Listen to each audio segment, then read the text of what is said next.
అది వేదంలో కాదు సార్, విషయం ఎక్కుతుంది కదా మనలో, ఎట్లా విరుగుడు అవుతుంది? అవుతుంది. అదే మరి మంత్రం అంటే అది మంత్రం అనే కాదు, దానికి కొన్ని ఆకులు అవి ఉంటాయి. అచ్చా, ఓకే. దానికి ఔషధం అది ఉంటుంది. ఔషధం అంటే వాళ్ళు కేవలం మొక్కల నుండి తీసుకొస్తారు. అందుకనే నాస్తి మూలం అనౌషధం, ఔషధం కానీ మొక్క అంటూ లేదు. మరి ఇవన్నీ ఎవడు మనకి అందించాడు? ఏ దేవతను ఉపాసించడం వల్ల వచ్చాయి? ఈ దేవత ఆ దేవత అని కాదు, ఏ దేవత అయినా ఒకటే శక్తి. ఉదాహరణకి మీకు ఇంకో విషయం, బ్రాహ్మీ ముహూర్తం అంటారు. మీరు ఇందాక అడిగారు, సప్తమాతృకలు ఉన్నారు. బ్రాహ్మి, వారాహి, వైష్ణవి, ఇలా 7 సప్తమాతృకలు ఉంటాయి. విష్ణుమూర్తి యొక్క శక్తి వైష్ణవి, బ్రహ్మగారి యొక్క శక్తి బ్రాహ్మి, అలాగే కుమారస్వామి వారి యొక్క శక్తి ఒకటి, నరసింహస్వామి వారి శక్తి ఒకటి. ఇలా సప్తమాతృకలు అంటే బ్రాహ్మి, వైష్ణవి, వారాహి, చాముండి, మాహేంద్రి, ఇలా సప్తమాతృకల పేర్లు ఉంటాయి. ఈ బ్రాహ్మీ ముహూర్తం అన్నది ఈ మధ్యకాలంలో ఎక్కువ వినబడుతుంది కదా. ఇదేంటి అంటే సూర్యోదయానికి ఒక ముందు 90 నిమిషాల కాలం, అరుణోదయ కాలంలో బ్రహ్మగారి యొక్క శక్తి అయినటువంటి బ్రాహ్మీ అనేటువంటి శక్తి ఉండేటువంటి కాలం. మనం మామూలుగా ఒక రోజులో 60 ముహూర్తాలు ఉంటాయి, ముహూర్త కాలాలని ఉంటాయి 60. దాంట్లో కొన్ని ముహూర్తాల కాలం పాటు ఈ బ్రాహ్మీ అనేటువంటి శక్తి ఉంటుంది. మనకి ఏ సమయంలో ఏం చేయాలి అన్నది ఆల్రెడీ రాసేశారు. సంధ్యోపాసన, యదాహ్నాత్ కురుతే పాపం తదాహ్నాత్ ప్రతిముచ్యతే, యద్రాత్ర్యాత్ కురుతే పాపం తద్రాత్ర్యాత్ ప్రతిముచ్యతే. సంధ్యావందనం ఎవరైనా చేయొచ్చు, మళ్ళీ ఇందులో ఎవరైనా చేయొచ్చు. చక్కగా రాముడు సంధ్యావందనం చేసేయడం లేదు, ఎవరైనా చేయొచ్చు.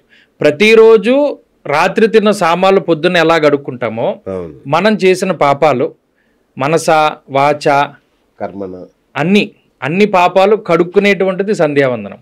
అందులో ఏం చెప్పాడు? చక్కగా బ్రాహ్మీ ముహూర్తంలో లేచి స్నానం చేసుకుని సంధ్యావందనం చేయమని. అందులో తర్పణాలు వదులుతారు.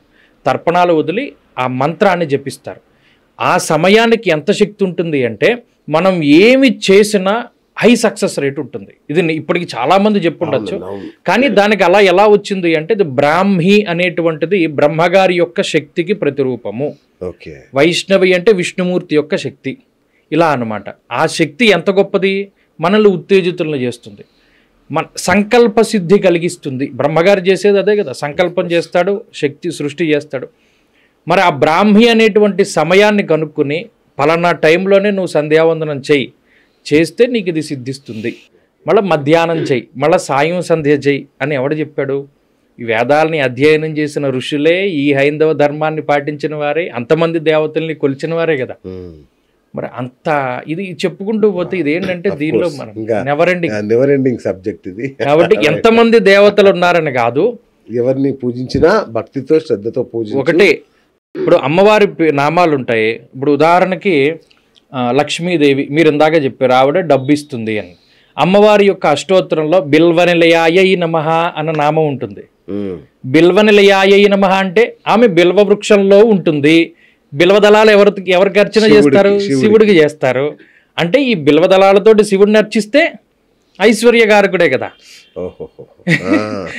వాళ్ళకి ఏం భేషజాలు ఉండవు, గొడవలు లేవు. లక్ష్మీదేవే డబ్బు ఇవ్వాలని ఏముండదు, శివుడు డబ్బు ఇస్తాడు. మరి ఆమె నామమే కదా బిల్వ నిలయాయై నమః అన్న నామం. మరి ఆమె బిల్వ వృక్షంలో ఉంది, ఆకులతో శివుని పూజించు, డబ్బు వస్తుంది.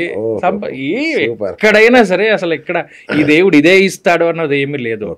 అన్నీ అందరూ ఇచ్చిన. మా అమ్మ మామూలుగా నవ్వుకుంటా అంటే అంతమంది రాక్షసులకు వరాలు ఇచ్చావు కదా, నేను చాలా చిన్నవే అడుగుతాను. నాకు మా అమ్మ అలా అనుకుంటుంది. చాలా మంచి ప్రశ్న సార్, నిజంగా. అంత కర్కోటకులు నీచ నికృష్టులకు ఇచ్చి మన సామాన్లు ఏ తప్పు అంటే ఏమైనా చేస్తే కూడా అయ్యో పాప భీతి ఉంటుంది మనకి, కర్మలు వెంటాడుతున్న భయం ఉండి చేస్తాం కదా, మనకి ఇవిడే శివుడు. అదే అది జనరల్ గా చెప్పాను. అంతమంది రాక్షసులకే వరాలను ఇచ్చిన వాడు, ఆ గజాసురుడు లేకపోతే ఇంకొక అసురుడు వాళ్ళకే ఇచ్చిన వాడు, నేను అడిగే చిన్నవి, నాకు ఇవి అప్పులు ఉన్నాయి ఇవి తీర్చేది. అదేంటంటే సరే ఇవి సృష్టి, అందరూ కూడా ఆయన పిల్లలే. ఒక ఆయన మొన్న ఏదో ప్రవచనం చెప్తూ కూడా అదే అన్నాడు, మీరు ఒక్కడే కొడుకు మీ తండ్రి గారికి, మీరు ఏదో అమెరికాలో ఉండి 3 ఏళ్ళు పోయాక వచ్చారు. రాగానే తండ్రిని వెళ్ళి ఏం చేస్తారు, నాన్న అని చెప్పి పట్టుకుంటారు. తండ్రి అప్పుడు రే నువ్వు 3 రోజులు ఫ్లైట్ జర్నీ చేసావు, నువ్వు స్నానం చేయలేదురా, పళ్ళు తోముకోలేదురా, వెళ్ళి స్నానం చేయి, పళ్ళు తోముకుంటారా, కౌగిలించుకుంటానని అంటాడా? అంటాడు. రాగానే అలా పట్టుకుంటాడు. అలాగే భగవంతుడు కూడా అంతే. ఆయన మీద భక్తి మనకి కలిగినప్పుడు, అరే నువ్వు స్నానం చేసావా, నువ్వు నన్ను 1,00,000 రూపాయలు పెట్టి పూజ చేసావా, నాకు 1,00,00,000 రూపాయలు చేరించావా అని చూడడం, నీ భక్తికి లొంగిపోతాడు ఆయన. అలా పాదాక్రాంత ఆ భక్తుల దగ్గరికి అలాగే వస్తాడు. మీకు గుగ్గిలం నాయనార్ అని ఒక నాయనారు ఉంటాడు. ఆయన ఏమి చేయడు, శివుడు కనబడితే గుగ్గిలం వేస్తాడు. సుగంధిం పుష్టివర్ధనం, సుగంధిం పుష్టివర్ధనం అంటాడు. అంటే ఏంటి, శివుడు వచ్చినప్పుడు గొప్ప సుగంధం వస్తుంది, నేను ఈ గుగ్గిలం వేసేస్తాను శివుడు వచ్చినట్టే అని చెప్పి అలా ధ్యాన స్థితిలో ఉండిపోయి సమాధిలోకి వెళ్ళిపోతాడు. శివుడు చూస్తాడు ఈయన్ని, అరే ఇంతంత యోగులు ఋషులు వీళ్ళందరూ ఇంత తపస్సు చేస్తున్నారు, వాళ్ళకి సమాధి స్థితి రావట్లేదు, ఒక పొగేసి వీడు సమాధిలోకి వెళ్ళిపోతున్నాడరా, వీడిని టెస్ట్ చేద్దామనుకుంటాడు ఆయన. ఒకసారి ఏం చేస్తాడు, ఈ తిండి ఏముంది, ఇంక ఈయన సుగంధం పుష్టివర్ధనం అంతే అలా కూర్చుంటాడు, ఇంకేం చేయడు. ఎంతకాలం వెళుతుంది. సరే భార్య అనుకూలవతి, ఏమంటే ఇంకేం లేదు మనకి తినడానికి, ఈ మెడలో ఉన్న మంగళసూత్రాలు అవి నేను పసుపు తాడు కట్టుకుంటాను, మీరు పట్టుకెళ్ళిపోండి, ఇవి అమ్మేసి పిల్లాడికి ఆకలిస్తుంది ఏమన్నా పట్టరా అంటే, ఈయన సరే కదా అని వెళ్తాడు. వెళ్ళి ఆ నగలు అమ్మేస్తాడు, డబ్బు తెచ్చుకుంటూ ఉంటాడు. శివుడు ఓ పెద్ద గుగ్గిలం బండిలో వేసుకుని, గుగ్గిలం అంటే గుగ్గిలం ఇంకెక్కడా లేదు, ఇవాళ ఇదిగో ఇదే లాస్ట్ స్టాకు, ఇది పోతే మళ్ళీ 1-2 నెలల వరకు లేదు అని అమ్ముతాడు. ఇటు చేతిలో డబ్బు ఉండి, అయ్యో బాబో ఇంకా గుగ్గిలం లేకపోతే ఎలాగరా అని చెప్పి మొత్తం ఈ డబ్బు అంతా పట్టుకెళ్ళిపోయి ఆ బండి ఇంటికి తెచ్చేసుకుంటాడు. పోనీ తెచ్చుకున్నవాడు రోజు కొంత వేసుకుంటాడా? రోజు ఇంత ఇస్తేనే మనకి అంత శివుడు సుగంధం పుష్టివర్ధనం అంత స్మెల్ వస్తుంది, మొత్తం ఒకేసారి వేసిస్తే నిజంగా శివుడు వచ్చినంత ఫీలింగ్ ఉంటుంది కదా అని చెప్పి మొత్తం గుగ్గిలం అంతా ఒకేసారి అంటించేస్తాడు. ఇల్లంతా పొగ. వీళ్ళందరికీ ఏంటంటే ఇంకా ఆకలితోటి వాళ్ళు ఇంకా ఉండలేక వాళ్ళు ఇంకా చతికిలు పడిపోతూ ఉంటారు. ఈయన ఎలాగే కూర్చుంటాడు, సుగంధం పుష్టివర్ధనం సుగంధం పుష్టివర్ధనం అని.